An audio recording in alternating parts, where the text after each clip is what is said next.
ESPN, the Total Sports Network presents the Youth of America doing their best.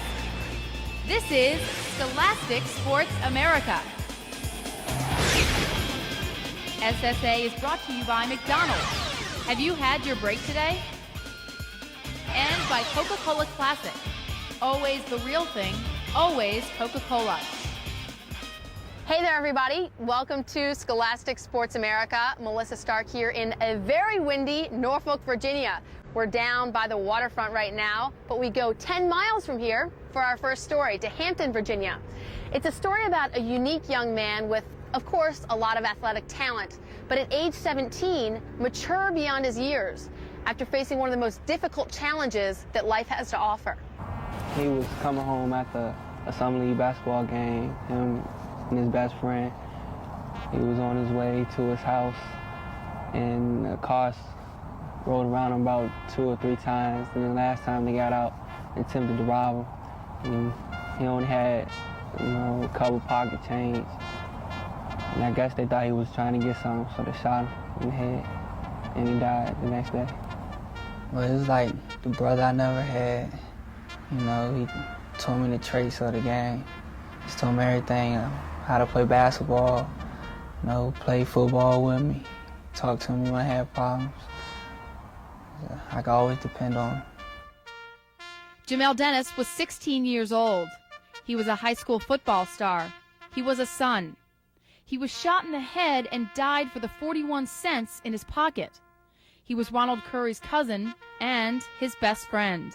That night I said he got so upset, and I cried with him, trying to comfort him, and he cried so bad, and I said, well, everything will be all right. Leave it in God's hands, and it'll be all right. And he's still with me spiritually, and everything I do is for him. When I score, I always give thanks to him and to God. For Ronald Curry of Hampton, Virginia, it is here at his cousin's gravesite that he summons the will and inspiration to continue on in his own life.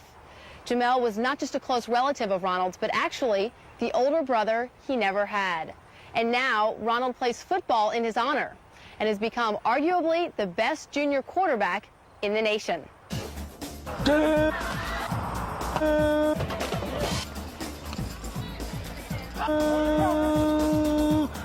If there's a better football player in this country, I don't know where he is. He's the best I've ever seen. He was the first freshman ever to start at quarterback for Hampton High. And as a QB, punt returner, or defensive back, Ronald Curry's raw talent is obvious. At 6'3", 200 pounds, no one has seemed to catch up with him yet. Well, right here is a punt return that I picked up off the bounce. I eluded one tackler and stiff-armed the next tackler coming up right here. And from there on, I just read all my blocks and cut it up. Here's a good block right here on the last tackler. And cut off his block. Then I seen the end zone, felt no one was going to catch me from the back. And ran hard. Just run as fast as I can, because he's going to throw it either on the money or where I could get to it at. And if I'm covered, he'll throw it away, so he won't make a mistake and throw an interception. So I feel comfortable when I'm going out. He has become a celebrity at Hampton High.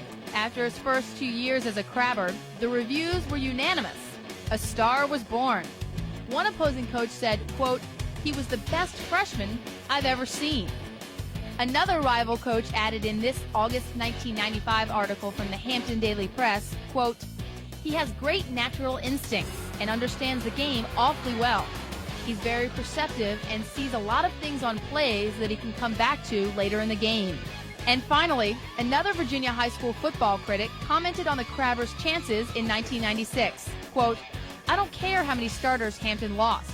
They have Curry back, and that's enough to make them my pick for the district title. Well, I don't feel any burden to be perfect. I just try to act like Ronald Curry. The little kids, they come up to me after the game. They tell me, how they feel about me, express feeling like, they tell me like I'm the greatest player they ever seen. If I say, Ronald, you come in at a certain time, I don't have to say that. Because when Ronald comes from school, Ronald is right here, getting his homework and going to bed. He eats his dinner, and whenever he leaves from that table, he never leaves from there and say, thank you, Big Mama. We real close. I tell her if I have a problem, she can talk to me. She's just like one of us. She might be kind of old, but she can relate to everything we're doing. She been through everything. She knows what we about to go through. Lillian Crawford is the legal guardian for Ronald and his two cousins. The boys call her Big Mama. Ronald's parents moved to North Carolina when he was 12. They all agreed Ron could stay in Virginia to pursue his athletic goals at Hampton High. She has only one house rule, that all the boys attend church on Sunday. Big Mama has very quickly evolved into a motherly figure for Ronald. I try to encourage him in everything he do. Just like he said, you all were coming? And I said, Ronald? He said, will it be all right, Big Mama? I said, sure, because anything that is contained into those children, I love to see it. I go along with everything. I go along with everything they do. Emotionally, I'll be a leader, but I don't talk that much around the team, so I can't really say. Like if they get out of line, I probably won't tell them to get in line. I probably just look at them. I think he understands the game a little more. He gets better reads on his passing situations, but he's got a brilliant mind, very perceptive of things. U.S. history, level 3, take physics, Latin 3. My English class is level 3, and trigonometry. When they play in the national anthem, I always pray, to him and to God. And when I score a touchdown, I thank God, and I thank him like he's with me. And so it goes that the best quarterback in Virginia remembers his past and plots his future. Armed with a 3.75 grade average, a game that is ready for Division I football, and the motivation to succeed in honor of his fallen cousin.